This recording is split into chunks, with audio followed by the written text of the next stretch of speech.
ಇನ್ನು ಬಾಗಲಕೋಟೆ ಉಪಸಮರದಲ್ಲಿ ಕಾಂಗ್ರೆಸ್ಗೆ ಶಾಕ್ ಸಿಕ್ಕಿದೆ. ಈಗಾಗಲೇ ಕೆಪಿಸಿಸಿ ಆಂತರಿಕ ಸರ್ವೆಯ ಸ್ಫೋಟಕ ಮಾಹಿತಿ ಕೇಳಿಬರ್ತಾ ಇದೆ. ಬಾಗಲಕೋಟೆ ಉಪಸಮರದಲ್ಲಿ ಕಾಂಗ್ರೆಸ್ಗೆ ಶಾಕ್. ಕೆಪಿಸಿಸಿ ಆಂತರಿಕ ಸರ್ವೆಯ ಸ್ಫೋಟಕ ಮಾಹಿತಿ. ಇದು ಅಶ್ವವೇಗ ನ್ಯೂಸ್ನ ಬಿಗ್ ಎಕ್ಸ್ಕ್ಲೂಸಿವ್. ಬಾಗಲಕೋಟೆ ಕ್ಷೇತ್ರದಲ್ಲಿ ಕಾಂಗ್ರೆಸ್ಗೆ ಹಿನ್ನಡೆ ಆಗುವಂತಹ ಮಾಹಿತಿ ಕೇಳಿಬಂದಿದೆ.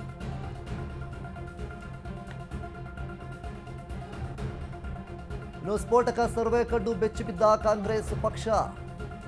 ಕಾಂಗ್ರೆಸ್ ಪಕ್ಷದ ಘಟಾನುಘಟಿಗಳ ಎಂಟ್ರಿ ಗೆಲುವಿನ ರಣತಂತ್ರವನ್ನು ಹೂಡ್ತಾ ಇದ್ದಾರೆ. ಸ್ಫೋಟಕ ಸರ್ವೆ ಆಧರಿಸಿ ಬಾಗಲಕೋಟೆಗೆ ಸಿಎಂ ಒತ್ತನ್ನು ನೀಡಿದ್ದಾರೆ. ಕ್ಷೇತ್ರದಾದ್ಯಂತ ಪ್ರಚಾರದ ಮೂಲಕ ಮೂಡ್ ಬದಲಿಸಲು ಕಸರತ್ತನ್ನು ಮಾಡ್ತಾ ಇದ್ದಾರೆ. ಒಂದು ಕಡೆ ಸಿಎಂ ಸಿದ್ದರಾಮಯ್ಯ ಬಿರುಸಿನ ಪ್ರಚಾರವನ್ನು ಸಹಿತ ಮಾಡ್ತಾ ಇದ್ದಾರೆ. ಮತ್ತೊಂದು ಕಡೆ ಸಿಎಂ ಪುತ್ರ ಯತೀಂದ್ರ ಭರ್ಜರಿಯಾಗಿ ಕ್ಯಾಂಪೇನ್ ಅನ್ನು ಮಾಡ್ತಾ ಇದ್ದಾರೆ. ನಾಳೆ ಡಿಸಿಎಂ ಡಿಕೆ ಕಾಂಗ್ರೆಸ್ ಉಸ್ತುವಾರಿ ಸುರ್ಜೇವಾಲಾ ಅವರು ಸಹಿತ ಎಂಟ್ರಿ ನೀಡ್ತಾರೆ.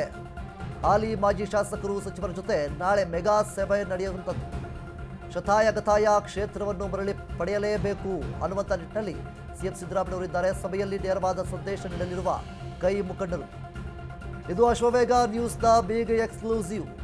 ಬಾಗಲಕೋಟೆ ಉಪಸಮರದಲ್ಲಿ ಕಾಂಗ್ರೆಸ್ಗೆ ಶಾಕ್ ಅಂತಾನೆ ಹೇಳ್ಬೋದು. ಇನ್ನು ಸಿಎಂ ಬದಲಾವಣೆ ಮಾಡುವ ತಂತ್ರಗಾರಿಕೆಯನ್ನು ಕೂಡ ಇಲ್ಲಿ ಹೂಡ್ತಾ ಇದ್ದಾರೆ. ಮುಖ್ಯವಾಗಿ ಸಿಎಂ ಸಿದ್ದರಾಮಯ್ಯನವರು ಬಾಗಲಕೋಟೆ ಕ್ಷೇತ್ರದಲ್ಲಿ ಸದ್ಯದ ಮಟ್ಟಿಗೆ ಏನು ಪರಿಸ್ಥಿತಿ ಇದೆ ಅದನ್ನು ಕಾಂಗ್ರೆಸ್ಗೆ ಮತವನ್ನು ಹಾಕುವಂತಹ ನಿಟ್ಟಿನಲ್ಲಿ ಆ ಒಂದು ಸಿಚುವೇಶನ್ನ ಬದಲಾವಣೆ ಮಾಡೋದಕ್ಕೆ ಸಾಕಷ್ಟು ಕಸರತ್ತನ್ನು ಮಾಡ್ತಾ ಇದ್ದಾರೆ. ಇನ್ನು ಮುಖ್ಯವಾಗಿ ಸಿಎಂ ಸಿದ್ದರಾಮಯ್ಯನವರು ಈಗಾಗಲೇ ಏನು ಪ್ರಚಾರಕ್ಕೆ ಬಂದಿದ್ದಾರೆ. ಒಂದು ಕಡೆ ಸಿಎಂ ಸಿದ್ದರಾಮಯ್ಯನವರು, ಇನ್ನೊಂದು ಕಡೆ ಅವರ ಪುತ್ರ ಯತೀಂದ್ರ ಅವರು ಇಬ್ಬರೂ ಕೂಡ ಬ್ಯಾಟನ್ನು ಬೀಸ್ತಾ ಇದ್ದಾರೆ. ಮುಖ್ಯವಾಗಿ ಪ್ರಚಾರವನ್ನು ಮಾಡ್ತಾನೇ ಇದ್ದಾರೆ. ಖಂಡಿತವಾಗ್ಲೂ ಇಲ್ಲಿ ಕಾಂಗ್ರೆಸ್ ಅಧಿಕಾರಕ್ಕೆ ಬರಲೇಬೇಕು. ಈ ಒಂದು ಬಾಗಲಕೋಟೆ ಕ್ಷೇತ್ರದಲ್ಲಿ ಕಾಂಗ್ರೆಸ್ ಮತ್ತೊಮ್ಮೆ ಈಗ ಗೆಲ್ಲಲೇಬೇಕು ಅನ್ನುವಂಥ ನಿಟ್ಟಿನಲ್ಲಿ ಸಿಎಂ ಸಿದ್ದರಾಮಯ್ಯನವರು ಸಾಕಷ್ಟು ತಂತ್ರಗಾರಿಕೆಯನ್ನು ಹೂಡ್ತಾ ಇದ್ದಾರೆ. ಒಂದು ಕಡೆ ಡಿ.ಕೆ ಶಿವಕುಮಾರ್ ಅವರು ಈಗ ಸೈಲೆಂಟ್ ಆದರೂ ಸಹಿತ ಸಿಎಂ ಸಿದ್ದರಾಮಯ್ಯನವರು ಮತ್ತು ಇನ್ನು ಸಿಎಂ ಸಿದ್ದರಾಮಯ್ಯನವರ ಪುತ್ರರಾಗಿರುವಂಥ ಯತೀಂದ್ರ ಅವರು ಇಬ್ಬರೂ ಸಹಿತ ಬೇರೆ ಬೇರೆ ಆ ಒಂದು ಬಾಗಲಕೋಟೆ ಕ್ಷೇತ್ರದಲ್ಲಿ ಇರುವಂತಹ ಬೇರೆ ಬೇರೆ ಹಳ್ಳಿಗಳಿಗೆ ಹೋಗಿ ಒಂದು ಪ್ರಚಾರವನ್ನು ಮಾಡ್ತಾ ಇದ್ದಾರೆ. ಕಾಂಗ್ರೆಸ್ ಪಕ್ಷವನ್ನು ಮತ್ತೊಮ್ಮೆ ಈಗ ಗೆಲ್ಲಿಸೋದಕ್ಕೆ ಪ್ರಯತ್ನವನ್ನು ಮಾಡ್ತಾ ಇದ್ದಾರೆ. ಮುಖ್ಯವಾಗಿ ಬಾಗಲಕೋಟೆ ಕ್ಷೇತ್ರ ಏನಿದೆ ಈ ಒಂದು ಬೈ ಎಲೆಕ್ಷನಲ್ಲಿ ಸಾಕಷ್ಟು ಕುತೂಹಲವನ್ನು ಕೆರಳಿಸ್ತಾ ಇದೆ. ಅದರಲ್ಲಿ ಮುಖ್ಯವಾಗಿ ಏನು ಒಂದು ಕಡೆ BJP ಕೂಡ ಸ್ಟ್ರಾಂಗ್ ಆಗಿರುವಂತಹ ಕಾರಣದಿಂದಾಗಿ ಇಲ್ಲಿ ಬಾಗಲಕೋಟೆ ಕ್ಷೇತ್ರದಲ್ಲಿ ಈ ಒಂದು ಉಪಸಮರವನ್ನು ಗೆಲ್ಲೋದಕ್ಕೋಸ್ಕರ ಕಾಂಗ್ರೆಸ್ ಸಾಕಷ್ಟು ಕಸರತ್ತನ್ನು ಮಾಡ್ತಾ ಇದೆ. ಒಂದು ಕಡೆ ಸಿಎಂ ಸಿದ್ದರಾಮಯ್ಯನವರು ಸಹಿತ ಅವರೇ ಸ್ವತಃ ಹಳ್ಳಿಗಳಿಗೆ ಹೋಗಿ ಮತ್ತು ಅಲ್ಲಿರುವಂತಹ ನಗರಗಳ ಹತ್ರ ಎಲ್ಲ ಕಡೆ ಪ್ರಚಾರವನ್ನು ಮಾಡೋದಕ್ಕೆ ಮುಂದಾಗಿದ್ದಾರೆ. ಮುಖ್ಯವಾಗಿ ಕೆಪಿಸಿಸಿ ಆಂತರಿಕ ಸರ್ವೆಯ ಪ್ರಕಾರ ಒಂದಿಷ್ಟು ಸ್ಫೋಟಕ ಮಾಹಿತಿ ಬಂದಿದೆ.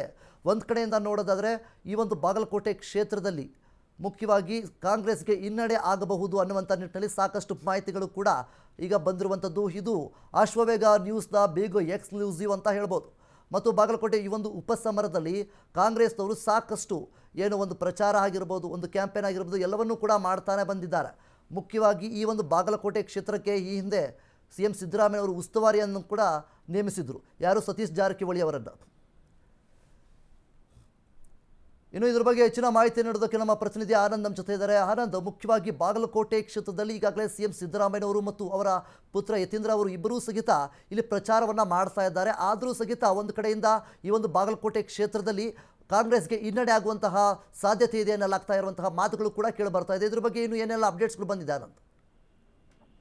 ವಿನೋದ್, ಏನಂದ್ರೆ ಬಾಗಲಕೋಟೆ ಉಪಚುನಾವಣೆಯಲ್ಲಿ ಒಂದು ತೀವ್ರ ಸ್ವರೂಪದ ಕಾವು ಪಡೆಯುತ್ತಿದೆ ಅಂತ ಹೇಳ್ಬೋದು. ಯಾಕಂದ್ರೆ ಈಗಾಗಲೇ ಕಾಂಗ್ರೆಸ್ ಪಕ್ಷದ ಪರವಾಗಿ ಘಟಾನುಘಟನೆಗಳೇ ಕ್ಷೇತ್ರದಲ್ಲಿ ಬೀಡು ಬಿಟ್ಟು ಪ್ರಚಾರದ ಕಾರ್ಯತಂತ್ರಗಳು ಮಾಡುತ್ತಿದ್ದಾರೆ. ಈ ಕಳೆದ 2 ದಿನಗಳಿಂದ ಕ್ಷೇತ್ರದಲ್ಲಿ ಮುಖ್ಯಮಂತ್ರಿ ಸಿದ್ದರಾಮಯ್ಯನವರು ಪ್ರಚಾರ ಮಾಡ್ತಿದ್ದಾರೆ, ಹಾಗೂ ಅವರ ಪುತ್ರ ಯತೀಂದ್ರ ಸಹ ಪ್ರಚಾರ ಮಾಡ್ತಿದ್ದಾರೆ. ಅಂದ್ರೆ ಒಂದು ಕಡೆ ಕೆಲ ಗ್ರಾಮೀಣ ಭಾಗದಲ್ಲಿ ಸಿಎಂ ಅವರು ಪ್ರಚಾರ ಮಾಡ್ತಿದ್ದಾರೆ, ಇನ್ನೊಂದು ಕಡೆ ಕೆಲವು ಗ್ರಾಮೀಣ ಭಾಗದಲ್ಲಿ ಅವರ ಪುತ್ರ ಯತೀಂದ್ರ ಪ್ರಚಾರ ಮಾಡ್ತಿದ್ದಾರೆ. ಹೀಗಾಗಿ ಇದೊಂದು ತೀವ್ರ ಪೈಪೋಟಿ ಒಂದು ಸ್ವರೂಪ ಪಡೆದುಕೊಳ್ಳೋ ಜೊತೆಗೆ ಏನು ಕೆಪಿಸಿಸಿ ಇಂದ ಒಂದು ಮಾಹಿತಿ ಬಂದಿದೆ ಅಂತ ಮಾಹಿತಿ ಇದೆ. ಅಂದ್ರೆ ಕೆಪಿಸಿಸಿ ಏನು ಸರ್ವೆ ಮಾಡ್ತಾ ಇದೆ, ಆ ಸರ್ವೆಯಲ್ಲಿ ಸ್ವಲ್ಪ ಪ್ರಮಾಣದಲ್ಲಿ ಕಾಂಗ್ರೆಸ್ ಪಕ್ಷಕ್ಕೆ ಹಿನ್ನಡೆ ಉಂಟಾಗಿದೆ ಎಂಬುದು ಮಾಹಿತಿ ಇರುವ ಕಾರಣಕ್ಕೆ ಇಡೀ ಕ್ಷೇತ್ರದಲ್ಲಿ ಎಲ್ಲರನ್ನೂ ಬೀಡು ಬಿಟ್ಟು ಅವರ ಪ್ರಚಾರ ಕಾರ್ಯತಂತ್ರ ಜೊತೆಗೆ ಪ್ರಮುಖ ಜಾತಿಯ ಲೆಕ್ಕಾಚಾರ ಮೂಲಕ ಅವರ ಮುಖಂಡರನ್ನು ಸೆಳೆಯುವ ಪ್ರಯತ್ನ ಮಾಡುತ್ತಿದೆ. ಈ ನಿಟ್ಟಿನಲ್ಲಿ ಏನು ಒಟ್ಟು 5 ದಿನಗಳ ಕಾಲ ಸಿಎಂ ಅವರು ಇಲ್ಲಿ ಪ್ರಚಾರ ಮಾಡ್ತಿದ್ದಾರೆ. ಜೊತೆಗೆ ನಾಳೆ ಡಿ.ಕೆ ಶಿವಕುಮಾರ್ ಬರ್ತಿದ್ದಾರೆ ಮತ್ತು ಕೆಪಿಸಿಸಿಯ ಪ್ರಧಾನ ಕಾರ್ಯದರ್ಶಿ ಆಗಿರೋ ಎಐಸಿಸಿಯ ಪ್ರಧಾನ ಕಾರ್ಯದರ್ಶಿ ಆಗಿರುವಂತಹ ಸುರ್ಜೇವಾಲಾ ಸಹ ಬರ್ತಾ ಇದ್ದಾರೆ.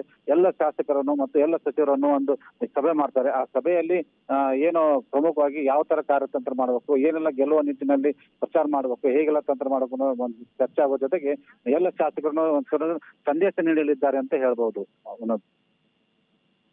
ಓಕೆ, ಧನ್ಯವಾದಗಳು ಆನಂದ್ ನಿಮ್ಮೆಲ್ಲ ಮಾಹಿತಿಗಾಗಿ.